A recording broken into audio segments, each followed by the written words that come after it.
Joining us now, Victoria Cobb is the president of the Family Foundation in Virginia. Victoria, thanks for being with us.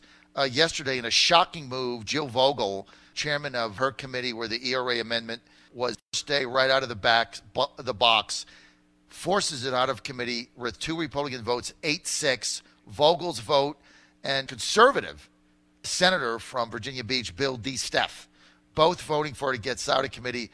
Now it's going to go from there. Victoria, you've got major concerns with this bill. Why?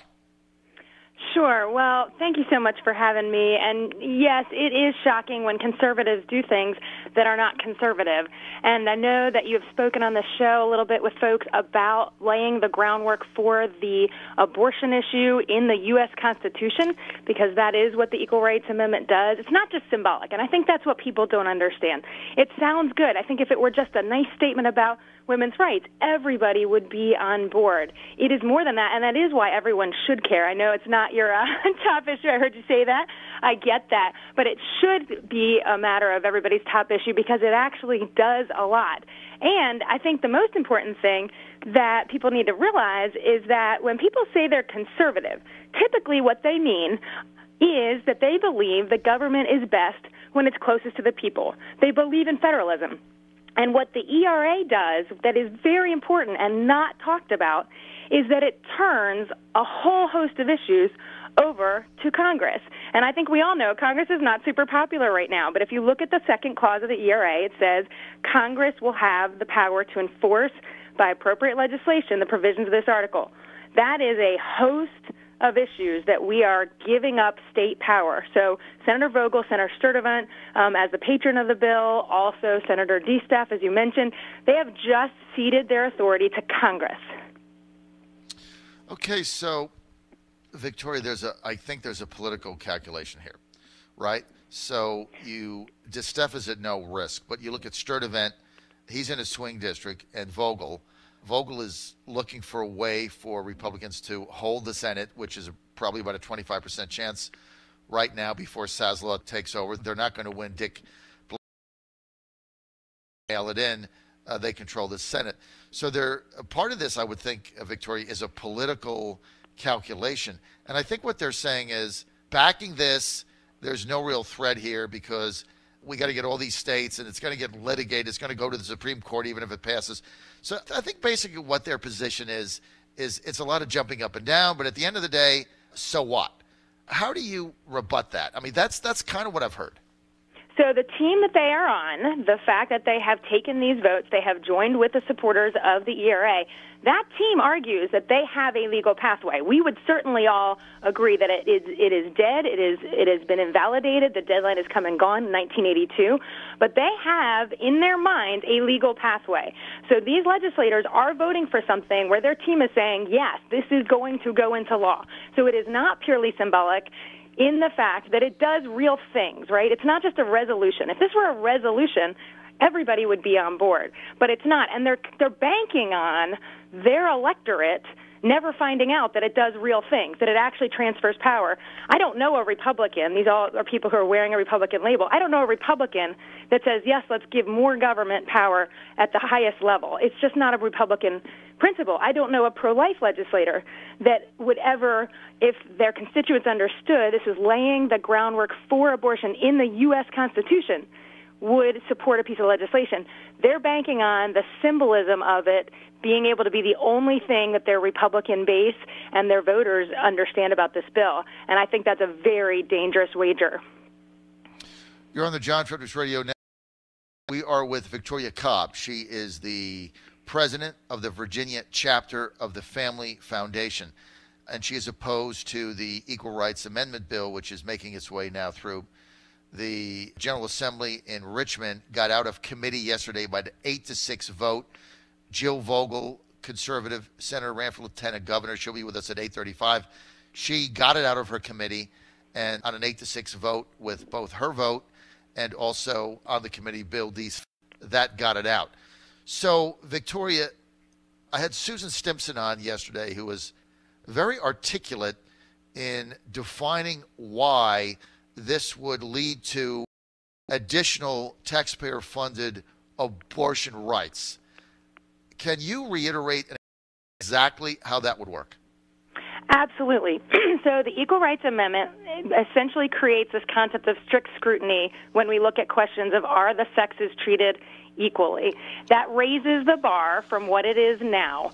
And what happens in that is that, and we can see it because certain states have added language just like this to their state constitution.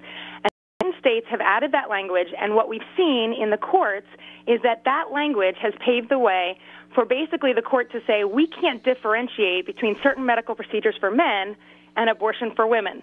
So not only do we have to allow it, we actually have to fund it through our government dollars.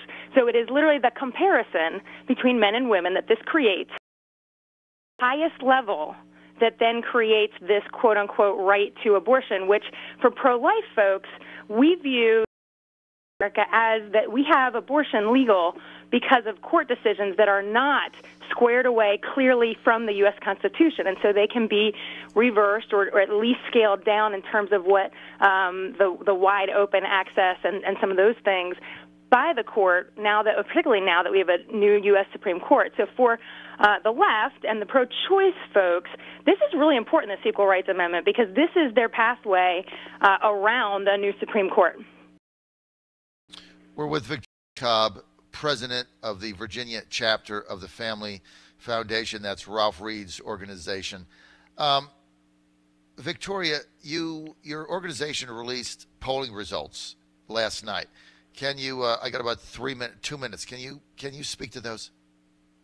Yes, absolutely. I do want to clarify we actually aren't connected to Ralph Reed, but anyway, yes, we did release some polling data.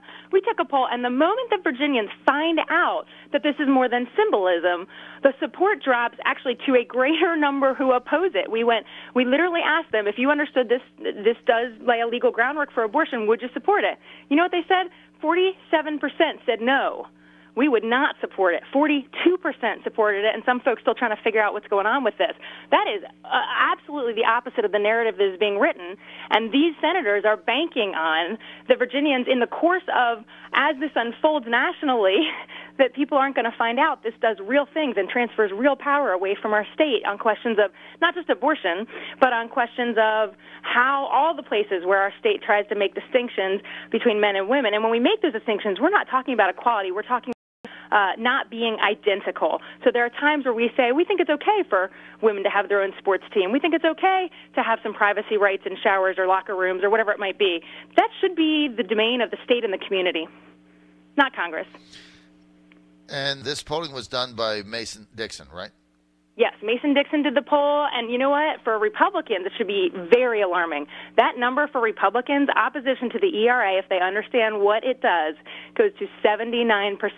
So I think as you have Senator Vogel on your show later today, ask her, why do we want to transfer this power to the federal government? Why, if we're pro-life, would we ever jeopardize the life issue in the U.S. Constitution? So where does this go from? I've got a minute, Victoria. Where does this go from here?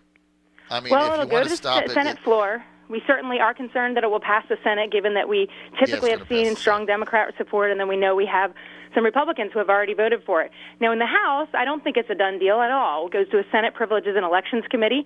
That's a strong committee of conservatives. So these are folks who, again, like Senator Vogel and Sturtevant and DeSteph, they'd have to be, I believe, duped that this is simply symbolic. And I believe they're starting to understand that there are so many pro-life groups that are enraged about this and starting to wake up to realize that the 38th state they're claiming will be Virginia. And so we're doing a press conference today with groups across the country to talk about the impact of this bill.